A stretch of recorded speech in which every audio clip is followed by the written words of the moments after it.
the cloud. Okay. Take it away, Dr. Wilson. All right. So, all right. So does it look big to everyone? Okay, cool. Yeah, so this is a brief discussion / talk, whatever you want to call it, that I've done a couple of times. So I've been part of this committee since, I think, since 2020. And as a person who does political science, one of the things that I'm supposed to be involved in is helping to understand how to craft things as policy oriented. So these are just some slides that are geared to help you think about how you might want to structure your argument and ways to do so that would be most impactful. So it's 3 pieces, but first I'm just going to summarize 3 different readings that I found that I think are super valuable. And then we'll briefly talk about the specifics that are pertinent to the Truman application, and then just open it up to any questions that you may have. So first, this was really, I just went on a search and found some material that I thought was helpful. So there's 3 sources in particular that I wanted to share with you. But first, let's talk about what it is. A policy paper, policy proposal, is a research piece focusing on a specific policy issue that provides clear recommendations for policymakers. Duh, you probably knew that. But there's 3 things that we need to emphasize. The first is it requires real research. So it can't be fluff or opinion. The second is it needs to be specific, not just some topic that you're interested in, but a real policy issue. And then third, it needs to have clear recommendations. Those 3 pieces are critical to doing a good job of writing a policy piece. That is, we could all sit down and write some opinion about a topic in government that we care about, or we can do research on a specific policy issue and make clear recommendations for it. Okay, so the basics: policy issue, research, recommendations. One of the ways that you can really wrap your head around this is to think about the issue that you're concerned about in terms of cost and benefits. Because whatever it is that you care about and whatever it is that you want to recommend, it's going to impact people, and it's going to hurt some and it's going to benefit others. So you should think about beyond having an idea for what you might, for a way that policy might improve outcomes for people, is to develop an understanding of exactly what the pros and cons of any application is. The first source that I came across, and so I shared the slides with Jen, and just as a rule, whenever I put stuff in slides, I link to it. So the slides contain links to the documents themselves if you want them. But this is just a report that I found, tips for writing policy papers from the Stanford Law School. And it was geared toward helping people write better policy proposals. And some of the insights from that report are that you should consider the who, what, why, how, when, the journalistic aspects. But first is of the who, what, who is your target audience? And what is your specific issue? Then why? For whatever your argument is, you need to answer why. And some of the stuff I'm saying, I think sounds super rudimentary, but towards the end, I'll explain why this is so difficult. But then not only should you be giving your reasons, but you should contrast whatever it is that you want to accomplish against existing approaches.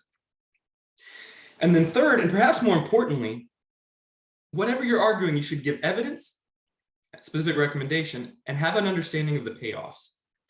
So if you orient the data that you have around solutions, you can think about, there are 2 possible frameworks that can help you think about the cost and benefits of any application.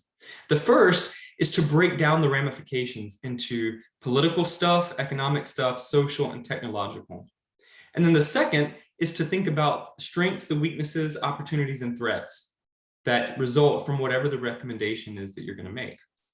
So for example, if we use the pest approach, if you thought about, so in this example, the person is writing about limiting pesticides, a policy that would discourage the use of pesticides on crops. And on the left-hand side, what they have are different approaches to it. So do nothing is one approach, let things be the way they are. The second is to tax them. The third is to increase the number of pesticides that are banned, and so forth. Given those options, these are the possible pathways that policy could approach the issue of pesticides. They've then broken up into political issues, the feasibility of doing it administratively, equity issues, environmental impacts, and then just jotted whether it would help or hurt or both in that particular area. So a good place to start is to, for whatever your recommendation is, first ask yourself, what are the alternative approaches? That is, before I go bullheadedly into this one thing that I think we should do to fix the problem, what are the possible options for fixing the problem? And then given the possible options for fixing the problem, which of these does more good than harm for various aspects? Political, economic, social. And then in this, the Stanford Law School example, they've also broken up constituents. So different approaches might help the public, but some of them might hurt farmers more than others. Some might hurt the environment or help the environment more than others. So in this example, we've got the different approaches on the left-hand side, but it's considering the pros and cons for each interest group. And this is important because if policy affects everyone, then rather than just assuming that something that you have in mind is good for everyone, it's worth taking time to consider how different interest groups that might be affected by the policy would see that particular option, whether it's actually helpful for them or hurtful for them or leaves them in a neutral state. So for example, I just want to be clear, in this example, the traditional farmers are ones that would be negatively impacted by several of the options available for getting rid of pesticides beyond doing nothing. But of them, discouraging pesticides through tax breaks to ecologically appropriate crops leaves them in a more neutral position. So that can help you think about which of these approaches might actually be more feasible, given the fact that that's an important interest group. The alternative framework that I had out of this was the SWOT analysis, the strengths, weaknesses, opportunities, and threats.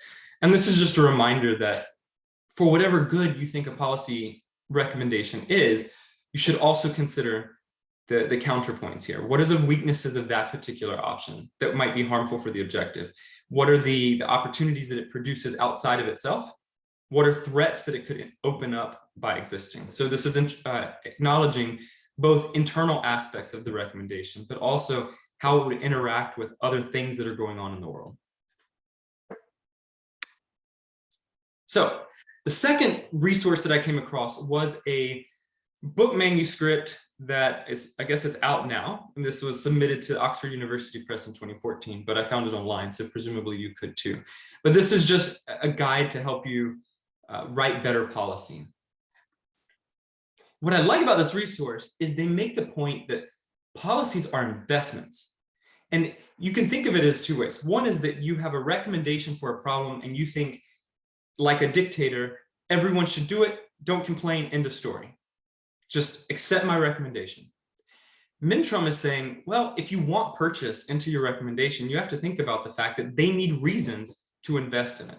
Whatever your targeted interest group is, whoever it is that you want to affect, you should frame it as such that they think that these policies would actually yield them benefits. There's reasons that they should invest in the solution that you have in mind. And this is important because collective action is a coordination problem. And whatever policy recommendation you're going to make, it's probably going to involve the use of collective resources. And it's going to have opportunity costs. So the question is, given that it's hard to rally people around something, and given that it's going to take up money that could have been used for something else, why should members of the public or whoever it is that you're writing the recommendations for, why should they buy into this? I don't think it's sufficient to say that the policy will make a better world. But, I'm not saying that won't, but people tend to respond better when you frame it in terms of incentives. You have reasons to purchase into this because it benefits you in this way, even if it has a short-term negative impact. And so that should be part of your framing. The Mintrum piece also talks about different goals. Good is good, but there are different ways that something can be good.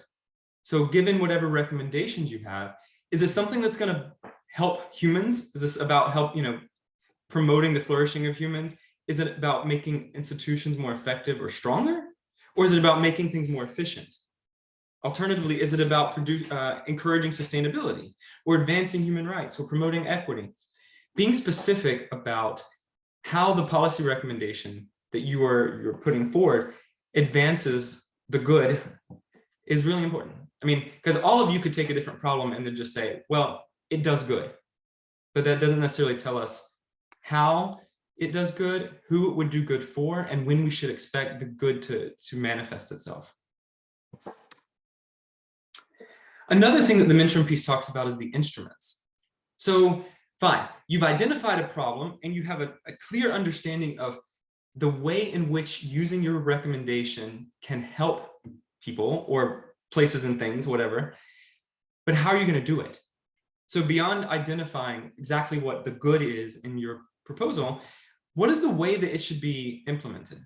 There are a lot of different ways that someone could bring about change, as it were. You could focus on incentives and producing market-oriented outcomes. That is, changing either supply or demand so that as people go about and do their normal things, they end up going the direction that you want them to go.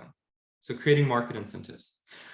Relatedly, creating taxes. So if there's a problem of something being overused or something being used as detrimental, if you oppose a penalty for that, like a sin tax or some sort of use tax, that's a different instrument. A different one is providing subsidies. So if you want someone to do something, then maybe give them funds to offset the cost of doing that. Another instrument is regulation. Can't use it, or there's a limit on how often you can use something. Alternatively, providing direct service. So maybe your proposal is about a need that exists that hasn't been fulfilled, and rather than solving that through taxes or subsidies, you're just going to create the service and say the provision of the service is going to solve the problem. Relatedly, instead of directly providing service, perhaps contracting out, creating the network by delegating the authority or the responsibility to some outside agency to get that done. And then a very different policy instrument is just informing people, getting information out there, helping people, learn, and hopefully producing change in that way. But it's clear, even though they're not mutually exclusive, what's on these slides, in this list, it's clear that there are ways that are more economically oriented or incentive structured approaches to getting something done, as opposed to informing and educating, as opposed to creating the infrastructure. So whatever your recommendation is, how is it going to happen? And one of the reasons I think it's important to think about this is because let's say that you know what you want to happen, the objective. If you think about different instruments that could be used to accomplish it, then I'm going to track back for a second. Then you can think about the different mechanisms for bringing about what you want. Which of them is more costly? Which of them is going to have the higher opportunity cost? Which one do you think would get greater pushback from people? Do you think people would push back more on an informational approach, or one that involves being taxed for something? So I think that's valuable to think about once you've identified the approach that you think should be taken, the pros and cons or the costs and benefits of different instruments that could be used to carry out the approach. And then, in this text, their suggested framework is just to focus on what exists and to gather policy evidence, consider what the desired effects would be and how you would measure that, and assess the cost and benefits. So as you frame this document, you should ask yourself, given the problem, why do existing policies not address it? What is it about the status quo that isn't working? And how do we know that? So what is the policy evidence that makes that clear? And then how do we know that going the direction that you want is actually going to be useful? And then given that, what are the costs and benefits of going the direction that you want to go? And for assessing the cost and benefits, it involves defining exactly the time and place, how long you expect this to take place over, considering all possible effects, thinking about them both in time and place, and considering the net value. So overall, would it be more costly or more beneficial? And then I don't remember why I put this, but they said something about the advice being robust, which if I riff off of that, it would be simply saying that we should do something or providing advice isn't necessarily enough. That if you're going to provide advice about the problem, then really elaborate on how the direction that you want to take it could really help. Then the third document that I came across was actually a book that was sent to my office and I don't really know why, but it seemed relevant for this. And so I folded this in. And they have an 8-fold path to problem solving, which could be helpful. Not that different from what's recommended in the Stanford Law School piece and in the Mentoring book, but they're nevertheless steps that you need to take if you want to write effective policy. So define the problem, make it clear what the problem is, assemble evidence that makes it clear that it is a problem, constructing alternative options. Again, this overlaps with the Stanford Law School recommendations, selecting criteria for picking between them. So the cost benefit analysis, as you decide which is the most appropriate alternative, then project the outcomes. So this overlaps with Mentoring in thinking about situating whatever the consequences of your policy recommendation would be in time and place. And it overlaps with the Stanford Law School by thinking about how the outcomes would affect different interest groups. And given that, whatever the projections that you have are, confront the trade-offs. So if there is a cost, which there will inevitably be a cost to whatever your recommendation is, why is it better to go that route? What are the trade-offs that would make this a net positive? But they also, they use an analogy that I love, which they call the $20 bill test. And it goes something like, you're walking down the street with a friend and you look down and you see a $20 bill. And you say, hey friend, look, a $20 bill. And they say, can't be. If it was, somebody would have picked it up by now. The question is, if your policy idea is so good, why hasn't it happened? So part of evaluating the pros and cons or the trade-offs of whatever it is that you think should happen, if it's really that good, presumably it would have happened. So something that you should consider is what it is that stood in the way, whether it's hubris or finances or just lack of imagination. Okay, why should we care? Because it's actually really important for, okay, besides the obvious, we want you to get the money, we want you to get the award. If you want public buy-in, you got to make it clear that there actually is a problem, that there are options, that your option is the best one, and that you have a clear idea of what's going to happen if we implement it. Otherwise, someone's going to read your policy idea and at worst think that it's superficial and naive, and at best of the worst think that you just haven't thought through exactly what it takes. So I'm sure that you're aware of the specifics, and the worst of them is that you have 500 words to cram all this stuff that I've talked about in. And it's divided into 3 parts: the problem statement, the proposed solution, and then the major obstacles and challenges, which means, like academic writing, there's a lot of stuff you would need to do on paper before you try to distill it down to this. So the very last thing I would recommend is that, given the advice that I'm giving you, you sit down and fill out this policy proposal sheet. Instead, I would sit down with paper and I would work through alternatives, pros and cons, interest groups, all the questions that have been raised by these texts. And then once you've figured all that out, take a highlighter and highlight the stuff that you think should go into this 500-word document. It's funny that as you go through academia, so as a professor, when I was an undergrad, I was worried about having to write words. So I would ask, what's the minimum required? The problem now is the maximum required, because I've done the work to write 20,000 words, but then I inevitably have to boil it down to a 9,000 word document. And that's the sort of way that I think you should look at this, is that for this to be an effective policy proposal, you need to really, really think out stuff and write out stuff. And only after you have a ton of material should you consider distilling it down to a policy proposal in the way that you're going to be submitting it with the application.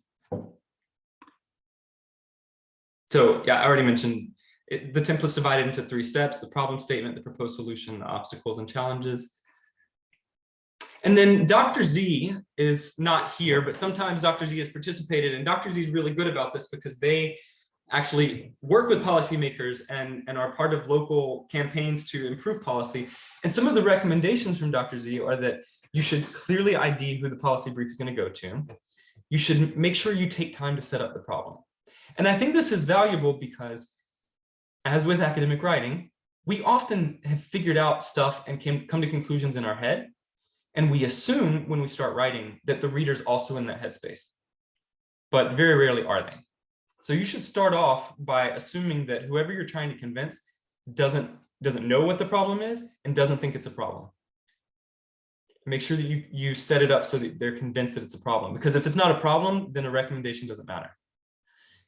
And then, of course, propose a solution and seriously consider the possible hurdles and obstacles to whatever it is that you're recommending.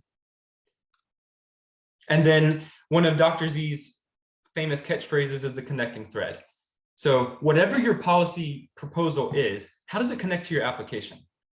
When the reviewers look at your submission, they should see who you are from start to finish. They should see your profile as a student, as a leader.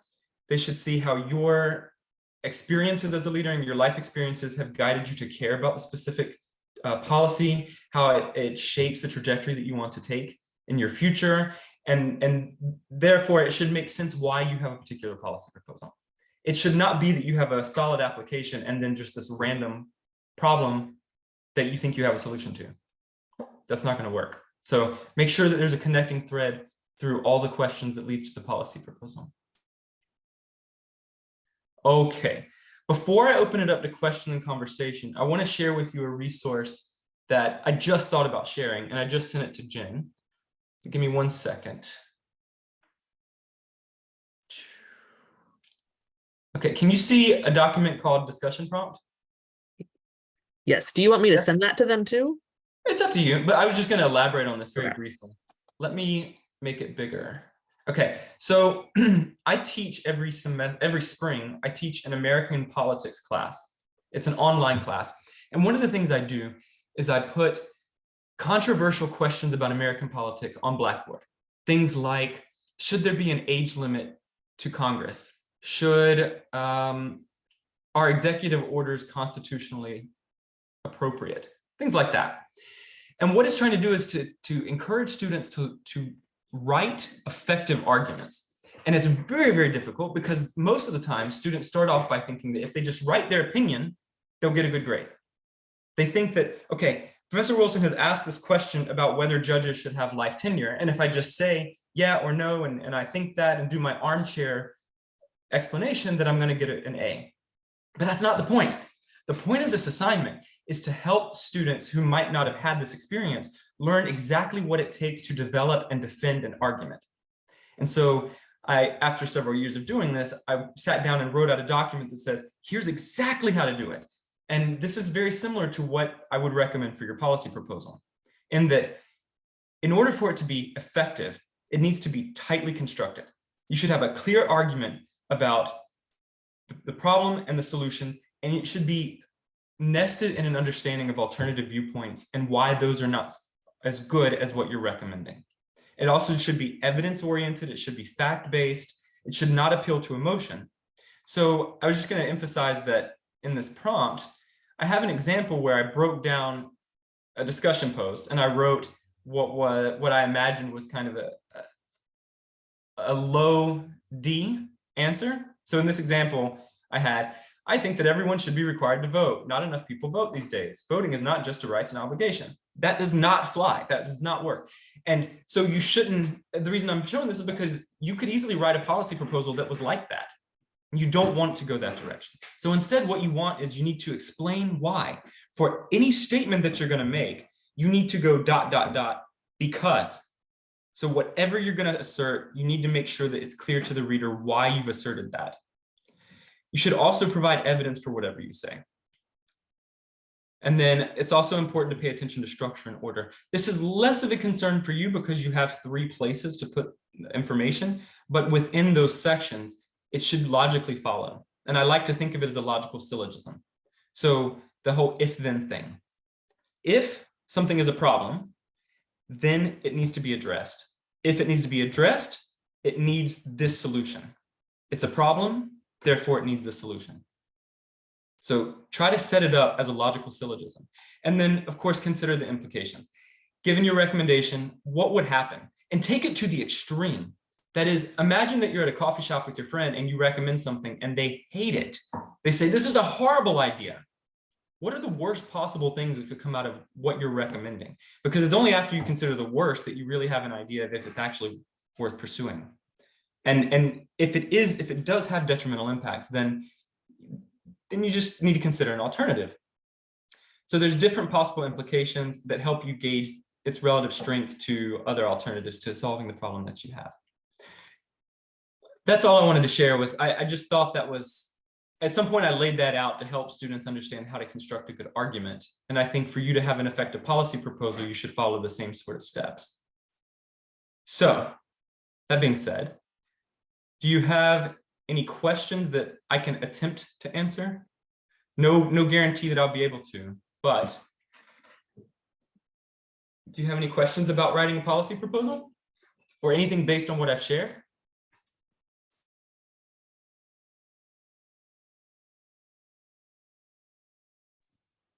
Yeah, so I had one question about kind of like when you talked about if this is a good idea, like why hasn't it been done before? With that, like, and then I guess it combines with like addressing the limitations of like the policy proposal you're putting forward.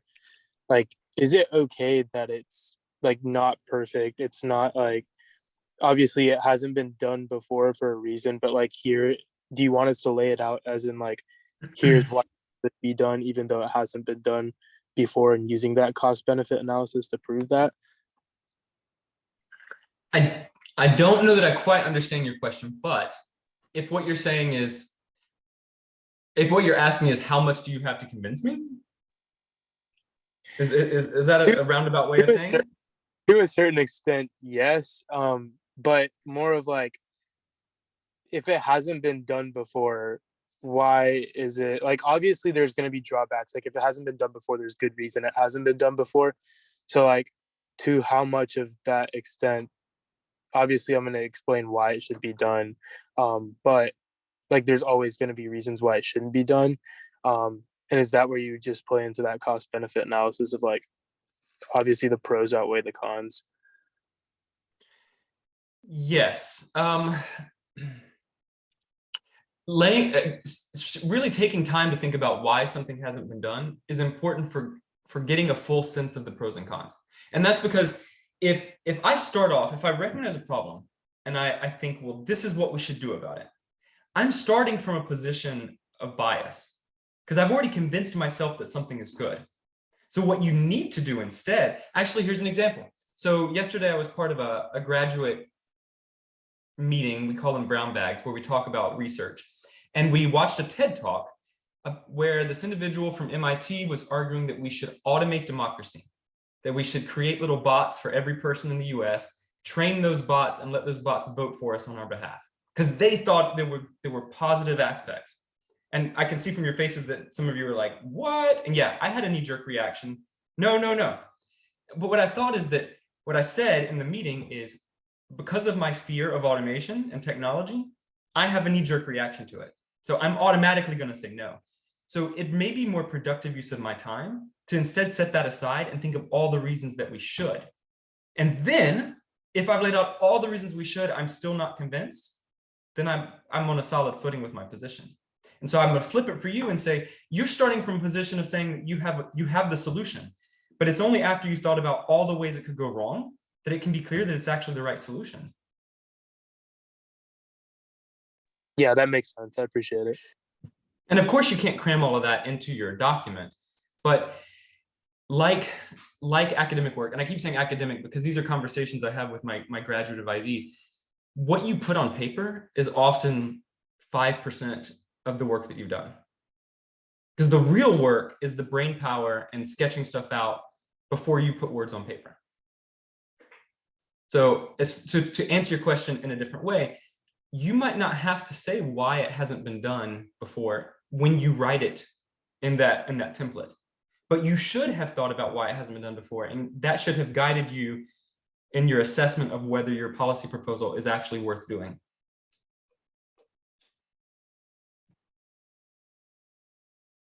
I would pop in and add that another place that it can come up a little bit, Jameen, is that the section that asks about obstacles, right? And so that is one way that you can also work in a place to show that you know that this is not something that everyone necessarily agrees with, that these are some things that would need to be addressed without actually solving them.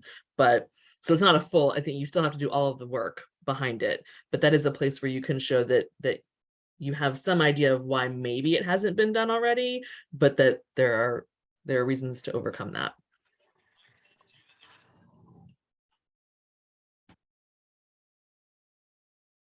Sorry if you heard noise. I was pulling up that YouTube link. What other questions do you have? I had the question of, I guess I don't know how to phrase the own question that I have, but the thing I've been struggling with is like what data to use.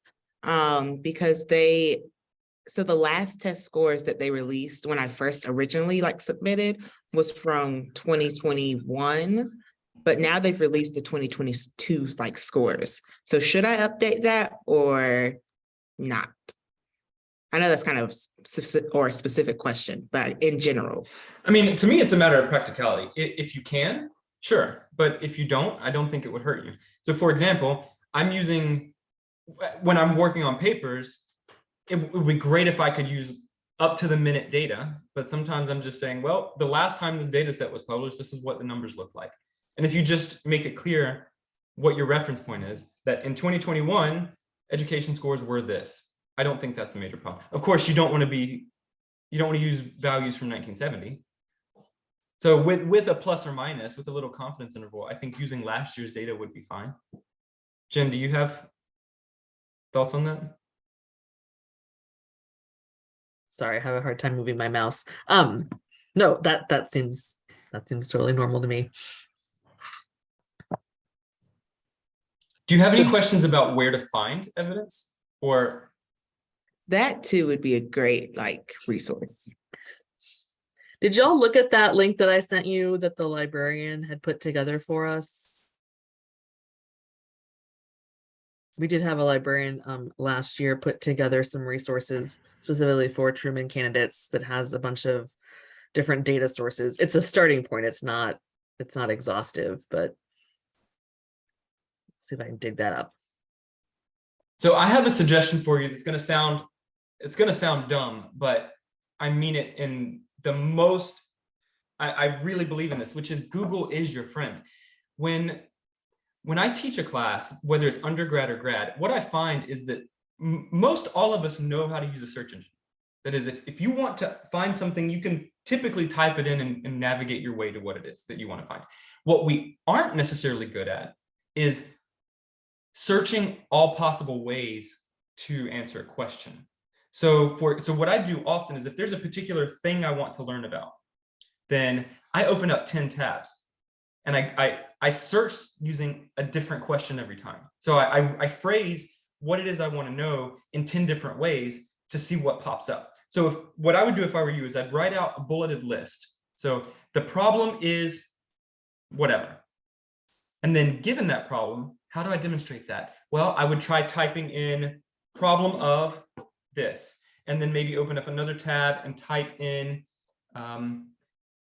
data for this. And then open up another tab and type in, weaknesses of, but the point is that I don't just search one time, look for an authoritative thing and say, I got it.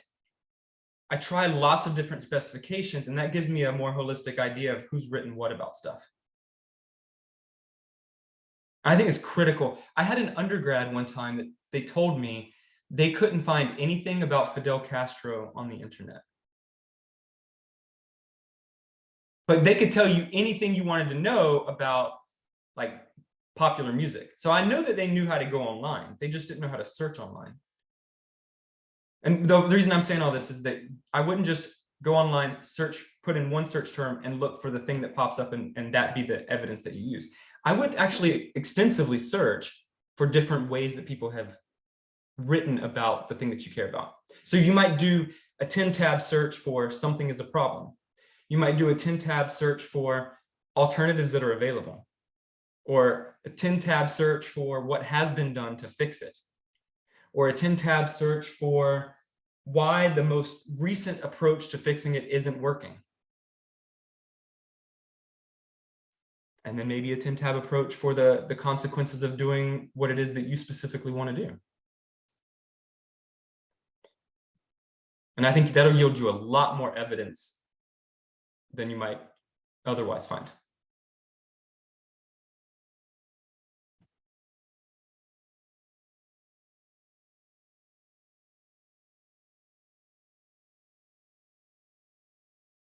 Anything else?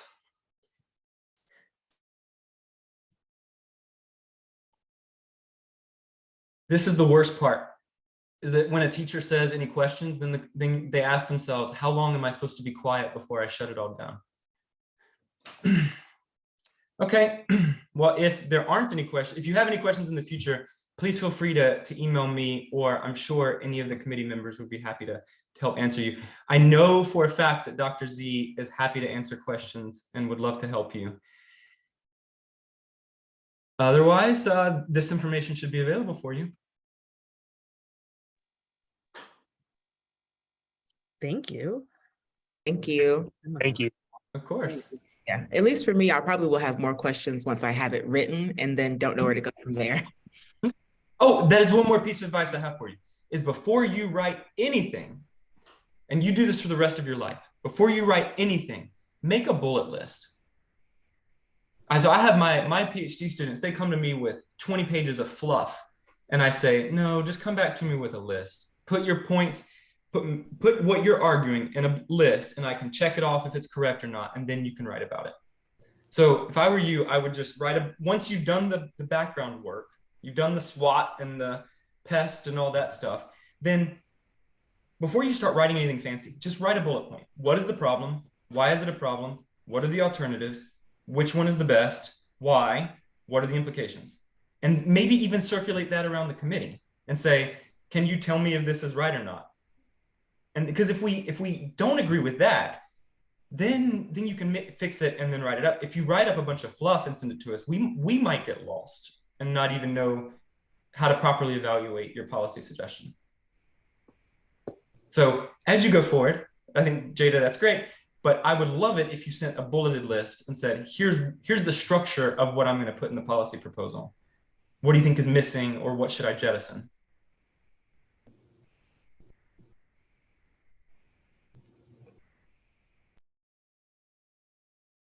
Okay. Well, I'm not going to call it. Jen, do you want to conclude? I mean, if no one has questions, this is a great opportunity to ask them. And I know that we asked for y'all to be thinking about general ideas early on, and then we've kind of stepped away from it. So I'm not worried that no one is like deeply steeped in their policy proposal today to have a bazillion questions. But this is an opportunity. And so, but I think that Dr. Wilson has given a great framework. Go ahead, Jamie. Yeah, so I do have a question, especially with a lot of the healthcare data. There's a lot of like statistical analysis you can do. So how deep in that hole do I need to like go down and like, oh, with this statistical analysis, these are the pros, these are the cons, in like very economic terms? Or is it almost like being more broad about the cost benefit analysis? I mean, that I think would get caught up in the 10-tab search. So for example, if you want to argue that that medicine has not appropriately addressed concussions, one thing you might ask is, what is the prevailing way of treating concussions right now? And then say, Google, how effective is it? And you don't have to give me a lit review of what studies find, but you can say, well, a review of this practice has shown that it's about 85% of the time effective. Thank you. You're welcome. So yeah, I mean, I don't think a specific analysis, I don't think you need to review specific analyses, but it helps if you acknowledge that people have assessed the strength of the prevailing approach. The policy proposal is also the one area where you can have sources as footnotes that are not part of the word count. And that's wonderful. Yes. One of my favorite things is when a grant application says that the bibliography doesn't count. Right. And you can pack all sorts of good, interesting information into that. Yep. Yeah, so for example, Jameen, you could say, A review of current practices shows that it's not effective, and your source is a meta review of different studies. Exactly. All right. Well, I don't want to hold anybody on a Friday afternoon, rainy or not, wherever we may be. So Dr. Wilson, just thank you so much again for this. I will course. send out I'll send out the slides to everybody so that you have that as a resource as well. But obviously this is recorded. In fact, I'm going to remember to stop recording right now.